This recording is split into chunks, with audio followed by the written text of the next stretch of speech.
Au programme de votre édition des initiatives Apprendre l'histoire en rappant. Dans le Nord, des élèves en difficulté avec l'écrit ont composé des chansons contre la guerre. Dans le Tarn, d'autres ont choisi de venir en aide à des personnes âgées. Une poignée d'adolescents participe à un chantier pour une maison de retraite. Mais d'abord, les Dragon Ladies pratiquent l'aviron pour la même cause. Elles pagaient contre le cancer. Il y a un an, ces femmes touchées par le cancer du sein ne se connaissaient pas. Aujourd'hui, elles pratiquent l'aviron pour la même cause. Ce matin, l'équipage embarque pour une séance un peu particulière, sous la conduite de militaires du 2e régiment de dragons de Fontevraud. L'objectif, mesurer leur aisance dans l'eau, des conditions qu'elles retrouveront dans quelques jours sur la lagune de Venise. C'est-à-dire qu'en mer, il y a un petit peu de vagues, il y a un petit peu de courant, l'équilibre est précaire quand même. Donc nous, on profite de la piscine pour travailler ça dans un milieu aseptisé. Ces Dragon Ladies, comme elles se font appeler, s'entraînent depuis plusieurs mois à une randonnée nautique de 32 km. Toutes se sont lancées ce défi sportif alors qu'elles se sont battues ou luttent encore contre la maladie. On a un corps qui a été malmené depuis des mois, voire des années. On était affaiblis et on redoutait les premières séances et franchement, d'une séance à l'autre, on a fait beaucoup de progrès. Corinne et Émilie pagaillent côte à côte, mais elles se soutiennent aussi en partageant leur joie et leur douleur.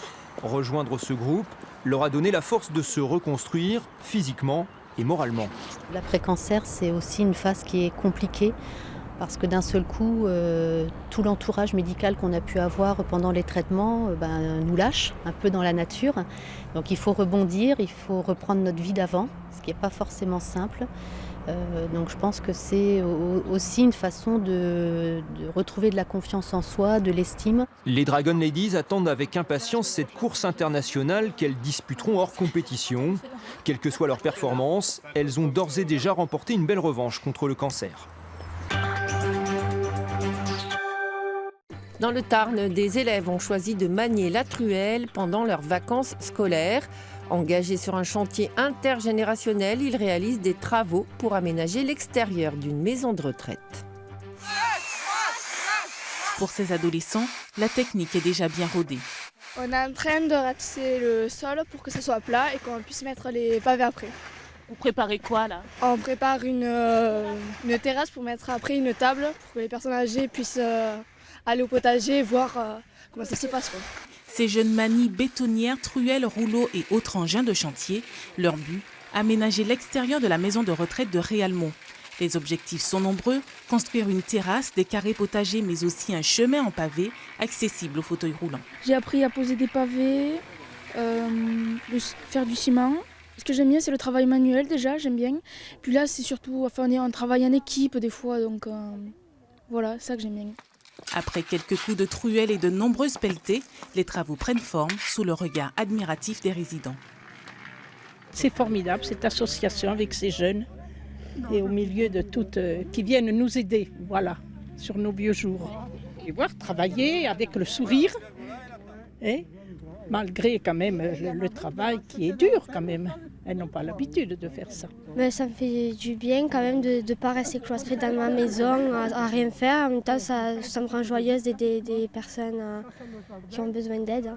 Ce chantier intergénérationnel est avant tout un échange et un partage de connaissances.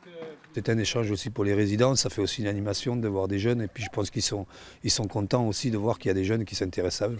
Et la récompense est au bout de cette semaine de travail, quelques jours de détente dans un centre de loisirs et cette fois sans les outils. Si les collégiens sont nés avec Internet, ils doivent apprendre à déjouer les pièges que leur tend les réseaux sociaux. Photos truquées, désinformation et surtout des inconnus qui les abordent sur Facebook. Des conférences sont organisées pour les mettre face au danger. Parfois, j'avais des jeunes filles qui viennent me voir à la fin, me disent « Monsieur, ma copine va sur un site nommé Movistar Planet. Il y a un monsieur qui l'a invité chez elle et on s'inquiète pour notre copine. » Mon intervention a déclenché ça. Ces interventions sont organisées en partenariat avec l'Éducation nationale afin que ces jeunes vulnérables et parfois crédules restent toujours très vigilants.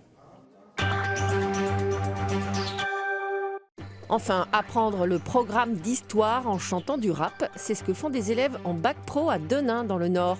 Soutenus par leurs professeurs, ces jeunes, parfois en difficulté avec le français, ont écrit une chanson sur le thème de la guerre. Je vois mon sang couler, terrifié au fond de la tranchée. Ils ont écrit comme des rappeurs avec des mots qui claquent, mais leurs chansons ne parlent pas de voitures ou de filles.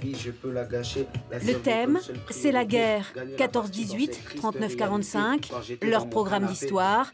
Ils sont en seconde, bac professionnel. C'est mieux. Un musicien a composé pour eux, enregistrement en studio.